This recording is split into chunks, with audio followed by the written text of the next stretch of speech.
Hello, and welcome back to another Chris McPherson Show Daily Dose, coming to you to look ahead to day 8. We are heading into the second week, as it were, of the US Open. Not quite the traditional second week, but nonetheless, it is the second week. 7 days behind us after the Sunday start. This will be the second Sunday of the US Open as we start to get into the run home. We're into the last 16 of both the men's and the women's competitions, and really looking forward to seeing how this shapes up. Recording this one a touch earlier just due to a few other commitments, so we don't have all of the results in. But the big news that we have is that Alex de Minaur has just progressed through to the round of 16.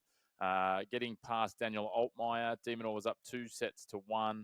Altmaier, though, unfortunately succumbed to injury and had to retire from the match. So it does mean de Minaur's through to the last 16, and a very interesting match where we take on Leandro Reedy of Switzerland, who came into the tournament ranked 435th and has got through to the last 16 again after a retirement from Macharak, the pole. So a huge opportunity for him. I think live in the rankings, he'll be up to about 150, Reedy. But again, de Minaur, an opportunity that surely he can't pass up to get through to the quarterfinals here, and then a possible matchup with the likes of maybe an Alexander Zverev, depending on how the rest of the match on day 7 and to come play out. But certainly looking forward to seeing how it goes for de Minaur. On the women's side, for the Aussies, Dasha Kasatkina, not quite so fortunate. Naomi Osaka blasted her away 6-love in the first set. Kasatkina came back, fought to take the second, but then it was Osaka turning the screws and moving through the last 16 again herself here at the US Open in 3 sets. So well done to Naomi Osaka there. It's a shame for Kasatkina, but again, realistically has probably done enough with some of the other results to maintain her ranking and keep inside those top 16, which is so crucial when it comes to the seedings and matchups for these Grand Slams and what will realistically be her first proper Grand Slam as an Aussie when we get around to the Australian Open. Hopefully she's in those top 16 and that might be the turning of the tide for Dasha. But what it does mean is we're now heading into the round of 16, the 4th round. It's where the rubber meets the road, if you will. It's where things start to really heat up. Lots of big name clashes coming. Although with the amount of seeds that have fallen in both the men's and women's draws, we are certainly looking at a little bit of a different tournament. So we are looking here where we've seen quite a few fall. As I said, if we look at the men's draw for the US Open, again, most things on day 7 thus far had gone to script. But again, we've got 3 of the top 10 gone, plenty of the teens gone, plenty of those outside the top 20 gone. So it's really starting to get thin on the ground. I think we're somewhere in the range of about 13 men's seeds left as we head into the last 16. So 3 unexpected, unprojected, I guess you would call it, appearances there. And then on the women's side, similarly, they've got 5 of the top 10 left and just 11 seeds in total now with a couple that have gone overnight, including Kasatkina. So starting to really open up a little bit with some of those results when we start to see what it looks like. And certainly some interesting results over the last 2 days when we see just how things have gone so far in terms of the results. And as I said, with the women's singles, fairly to script with Kasatkina, Noskova, and Freck going out so far. As I said, as we go to record, Haddad Meyer and Zachary still to play, and Kalinskaya and Swiatek just kicking off. On the men's side, we've just got Zverev and FAA in action, and then Bublik and Tommy Paul. So again, 2 more men's seeds will go by the wayside. In the women's, we'll have at least 1, possibly 2, depending on Haddad Meyer's matchup. So looking forward to seeing what that washes out. We'll try and keep you up to date with where we sit as we head into the back half of the round of 16 for day 9 tomorrow. But let's talk about the day 8 matches. And as I said, it's really starting to get juicy. It's really getting exciting. Let's start on the men's side of the draw. And let's start with Jiri Lehechka, the 20th seed. He comes up against Adrian Mannarino. Now, Mannarino, we talked about this. We talked about him a few times already this slam. He's a player that at his best was, on the fringe of that sort of top 15, top 16 in the world a number of years ago. He's 37 years of age, and he's kind of having a little bit of a second coming, if you will. He's just gritty, hanging in there, fighting tough, and that's going to make it challenging here for Jiri Lehechka. Mannarino, though, had to get through a lot more tennis. He's had an extra hour and a bit of tennis to Lehechka so far in this tournament. But again, Lehechka's got such a good game. He plays so well on the faster surfaces, but the hard court suit him too. So it's an interesting one. He's got a 19-8 record so far this year on the hard courts. He got through to the 4th round at Cincinnati, the 4th round at Toronto. He lost to Shelton and Fritz. He lost in Washington to eventual champion Alex de Minaur as well. But again, we've seen really positive signs from Mannarino. He got to the fourth round at Cincinnati where he lost to Yannick Sinner. He lost in Toronto to Ben Shelton. He's beaten Jordan Thompson a couple of times. He's beaten Thomas Mahatch and Tommy Paul in Cincinnati. He's had some big wins. It's just going to be about how his body is holding up. Again, no disrespect to the man. He is getting a little older. He's 37 versus Lehechka at 23. So it's an interesting one how they match up. They've never actually come together on the tour, which is surprising considering Lehechka's been around for a few years now. Mannarino's been around for plenty. But it's going to be just, I guess, a case of, how does this match up for them? Look, the good thing for Adrian Mannarino is he's now knocking on the door of the top 50 again. So that second coming really showing its way. And I think if he wins this match, he'll be up inside the top 40, which would be absolutely huge versus someone like a Lehechka who, a win here would see him inside the top 20, locked in for the first time in his career and possibly as high as maybe inside that top 16, which again is really crucial as we know when we head to the next Grand Slam if they can maintain that. So, look, I think the youth and exuberance and the slight fresher of Thomas Mahatch should be enough to get him past Lehechka. Should be enough to get him past Adrian Mannarino here. I think it'll probably go to 4, maybe even 5. If it goes to 5, Mannarino may come back into it. He's just a grifter and a grafter, but I'm going to go Lehechka to get this one done in 4 sets, I think. Again, Mannarino will make it tough for him. He's going to have to earn this year to Lehechka, and if he shows too many chinks in his armour, Mannarino will pounce. Next up, that man I just mentioned before, Thomas Mahatch, the 21st seed. He comes up against Taylor Fritz, the 4th seed. An afternoon session. This is going to be 2 bulls absolutely going at it. And look, Mahatch should be nice and fresh for this. Fritz, we talked about him the other day. He's made a little bit harder work in terms of getting to the point that he has here in the 4th round. When we have a look at these two, they've played twice before on tour. Earlier this year at the United Cup, where Mahatch actually retired in the second set after he won the first set. So the only match they've got on hard court. And then the other time they played was back in 2020 at the French Open. But again, Fritz winning out there. Fritz, the 2-0 record. Obviously, hard court is his absolute superpower. Mahatch, though, doesn't mind the hard court. He's hasn't had a losing season across his career on hard courts. And when you have a look at it, he did go out in Cincinnati, as we touched on, to Adrian Mannarino. Went out in Toronto as well. So hasn't had the best lead up. He did get past Luca Nardi, João Fonseca, and Ugo Blanchet to get to this point, all in straight sets. Whereas Taylor Fritz has had a little bit more of some bumps, losing a set to Lloyd Harris, going a couple of early tie breaks against Jerome Kim, which was a little surprising for plenty, but probably hasn't been as convincing as we might have expected of the 4th seed here. And he's going to have to harness the home crowd and get them behind him, get his serve firing, and really out-muscle Mahatch. But this is an interesting one for me. I'm going to go Fritz to win it in 4. Again, he's going to continue that trend of 4s. But again, Mahatch, this is a chance for him. If he could sort of, get things moving, get going here, it could really open some things up for him when you have a look at it. The winner of this match will come up against the winner of the Mannarino Lehechka, which I think would bode well for Mahatch as well. So, I mean, he could come up against his countryman or the Frenchman. And again, that could be an opportunity for someone like a Thomas Mahatch to really, make a statement when you have a look at his career. This is the furthest he's ever been in a slam. He made the 4th round here in last year. But he's never been in the quarterfinals or semi-finals of the singles at a Grand Slam. So a really good opportunity for him to, I guess, make a statement run here. And I think he's got the ability to match it and mix it with Fritz. But I think Fritz will be too strong. I think the home crowd there in this sort of afternoon session will get him across the line. I think Fritz will get it done in 4. This next one, Novak Djokovic up against Jan-Lennard Struff. Struff, again, he's one of those players. He's been up around the 20s. He's certainly caused some challenges for a number of players over the years, but he got past Tiafoe in fairly convincing style. He knocked out Holger Rune, so he's already taken down 2 seeds here. But again, taking it to Novak Djokovic is another real step. And this is, again, the furthest he's ever made at the US Open. He's made it to the French 4th round, I think, twice previously. But he's always been someone who's sort of punched above his ranking as such in Grand Slam tournaments.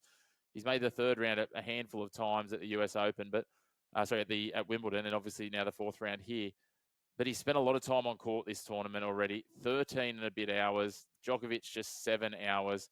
I think when you look at what Struff's done at this tournament, it's been impressive because he's come through the qualifiers. You know, he had to get past Taro Daniel. He had to get past Art Cazot, Mackenzie McDonald, as I said, Runa, Tiafo. But he's had to work hard for a lot of those wins too. You know, 4 sets against Mackenzie McDonald, 5 sets against Runa. Tiafo, he was much stronger against. But you then look at Novak Djokovic, and Djokovic has only dropped 2 sets so far. He's been clinical against Tien. Zachary Sveda, he was quite good against as well. Bit of a surprise that the first set went to a tiebreak. He was slow starting. Norrie, he got a tiebreak back against Djokovic in the second set. But again, Djokovic is just so clinical. And when you look at the head-to-head record between these guys, they haven't played since 2021. They actually played in about a 19-month period 5 times between 2020 and 2021, including the Tokyo Olympics, the Australian Open, the US Open, both in 2020, and then the Davis Cup as well in 2021. And Djokovic has absolutely dominated him at every chance. Lots of people, no disrespect to Jan-Lennard Struff, have been dominated by Novak Djokovic across their career. But a 7-0 record, I just can't see Struff, despite there being sort of almost 4 years since they last met, I can't see him getting past Djokovic here. As I said, they have clashed before at the US Open, the third round back in 2020. And interestingly enough, as I said, they've clashed, 5 times at major tournaments: the French Open, the Australian Open, the US Open, the Olympics, the Davis Cup finals. So they've played on the big stage, and Novak's got him every time. I know Novak's 38. I know that he's, not getting any younger, and he's not quite the tennis player he was previously, but I just can't look past him here. And I actually think that the track that Struff's taken at this point, Djokovic might win this one in straight sets. So it'll be 3 or 4 for Djokovic here. He'll advance through to a big quarterfinal matchup where he'll play the winner of Mahatch and Fritz. So we could see Djokovic versus Fritz, which could be absolutely huge. I did get that wrong before. So when I was talking about that, Lehechka, the winner of that match, will head through to Alcaraz. So the Fritz Mahatch winner takes on Djokovic. But anyway, we'll see how that all shapes. It's going to be interesting to see. It's going to be a good matchup. And yeah, I've got Djokovic far too strong. Similarly, in this next one, Carlos Alcaraz, he comes up against Arthur Rinderknecht. Rinderknecht came into the tournament ranked in the 80s. Hadn't had a great year realistically. And look, Alcaraz has beaten him 3 times so far. He knocked him out of the US Open a few years ago, back in 2021. In the second round, they've played twice on grass, including earlier this year where Alcaraz just blew him off the court. But you just look at the numbers behind Carlos at the moment. He's lost 6 matches this year, has been absolutely clinical in recent times. He's on a run at the moment of 9 straight wins. That last win was the Wimbledon final. He won the title in Cincinnati. He hasn't dropped a set here so far. 4, 5, and 4 against Opelka, 1 love and 3, 2, 4 and love against Ardiri. He is just on a march. And then you have a look on the other side, and Rinderknecht, he has had to fight 4 sets against Carballes Baena, 5 sets against Davidovich Fokina, 4 sets against his countryman in Bonzi. I just think this all shapes massively for a absolute waltz through. Another one for Carlos Alcaraz. I think Alcaraz might win this, 3-2 and 3 or 3-1 and 4. Like, I wouldn't be surprised if he drops less than 10 games in getting this done if he can maintain. Although, again, we are yet to see the Carlos blip that he does deliver every now and then and is known to deliver. So maybe this is the chance for Rinderknecht. But I've got Alcaraz winning this one in straight sets and marching on through and heading towards that much vaunted potential 3rd Grand Slam final in a row up against Jannik Sinner. They're really starting to build a bit of a legacy in terms of that matchup, looking interesting. Let's flip to the women's side of the draw, and we're going to talk about the number 4 seed, the American Jessica Pegula. She'll get things rolling early in the day up against her compatriot Ann Lee. Ann Lee knocked out Priscilla Hon in the last round. And look, Pegula's been really strong. She's got a dominant hard court record this year. 1-1 head-to-head matchup, but the one win that Lee has is way back in 2018 in a Lexington semi-final. They played at the French Open earlier this year, different surface, but Pegula was clinical there, 3 and 6. And to be fair to you, I don't see this being any different. Obviously, we've seen Pegula take out Azarenka, Blinkova, Sharif as well, and has barely blinked doing so. Love and 4 in the first round, even against Azarenka, 1 and 5. She's just so strong. It's been a little bit harder work for Lee. She had to work to get past Hon. She did defeat Belinda Bencic and Stramkova in the first round, but I just think that, again, Lee, she's a bit of a journey woman, if you will. I mean that with absolutely no disrespect. She's done wonderfully well to get to the 4th round here, but I think she's going to be finding her match when you talk about this. This is a player who her peak in her career has been in the 40s, I think, from memory. That's the first time she's made it past the 3rd round of a Grand Slam. Obviously, a hometown player here, or a home player in terms of you being from the US. But I think Pegula will just blow her away here. It's going to be a straight set victory for Jessica Pegula. She'll march through to the quarterfinals, where she'll play the winner of our next match, Barbora Krejcikova, coming up against Taylor Townsend. Barbora Krejcikova, of course, a two-time Grand Slam winning world number 2.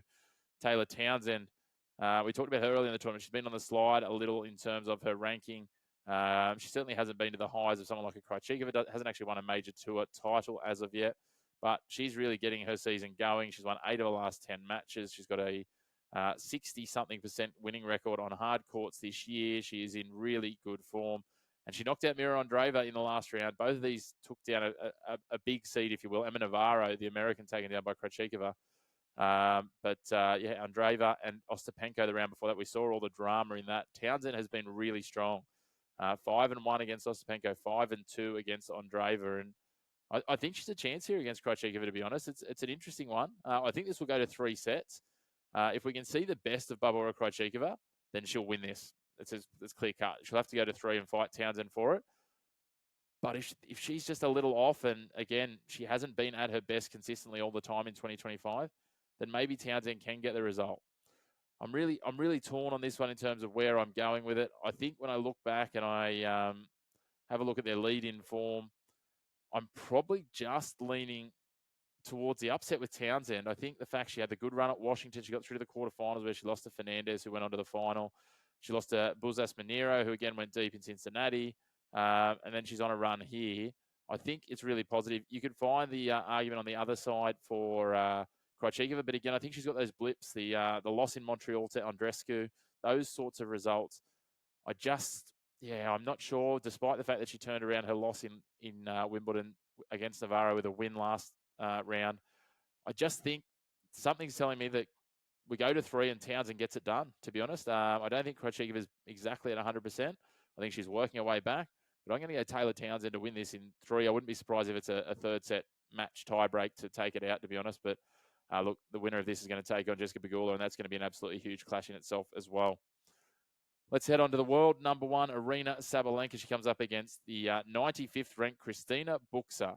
Now, Bucsa's an interesting player. The Spaniard, she spent a bit of time on court. She hasn't got the strongest record this year. She's almost won as many matches as she's lost. She's 26-25, I think. So we had Elisa Mertens, so we had Alexia Ala as well earlier in the tournament.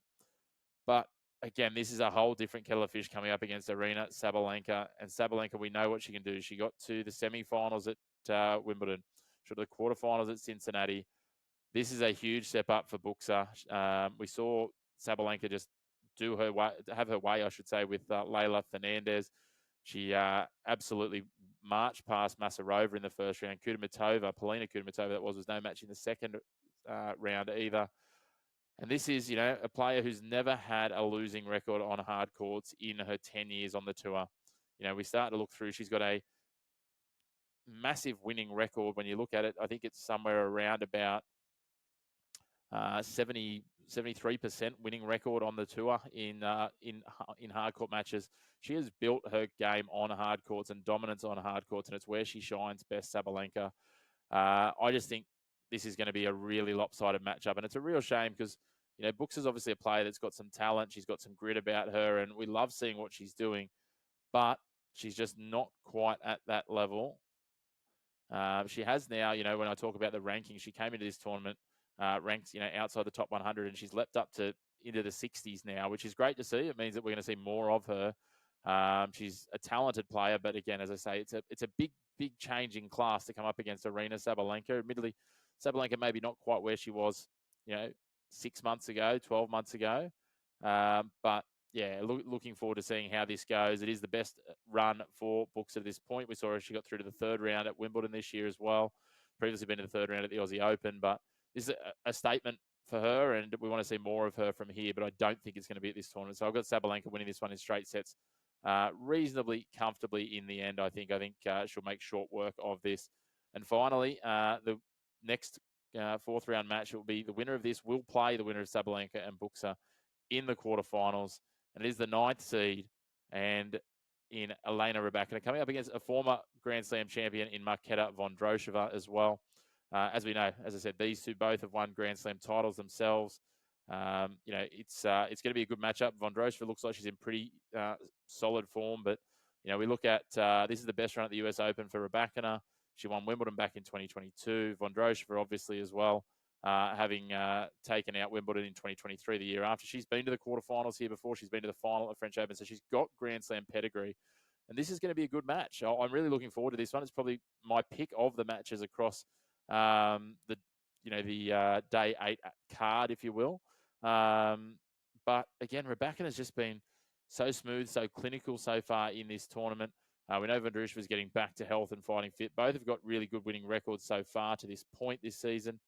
They have played twice before in 21 and 23, neither on them on outdoor hard courts. Rybakina won in 23, Vondrousova won in 21.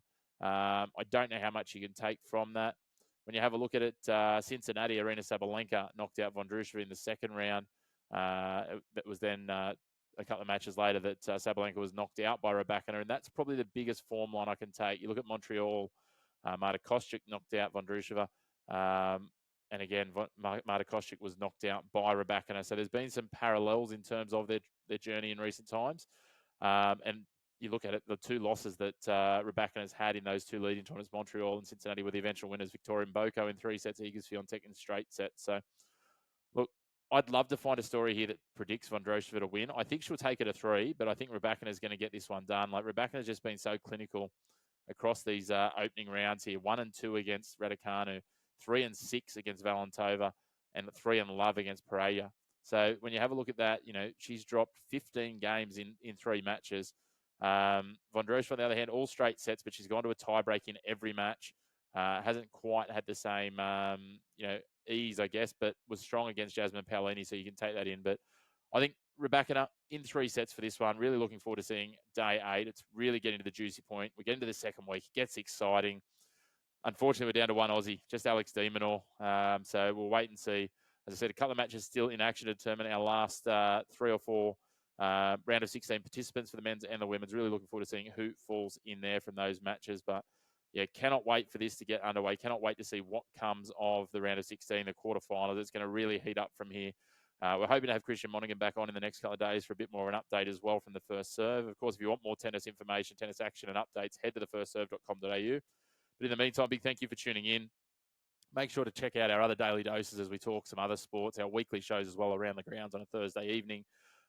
If you haven't already, make sure you subscribe to our YouTube channel and follow us on our social media channels. You can find us on X, on TikTok, on Instagram, and on Facebook at The Chris Mack Show. But until tomorrow, when we'll bring you some more US Open action and more daily doses coming to you, thanks for tuning in, and we look forward to talking to you again soon.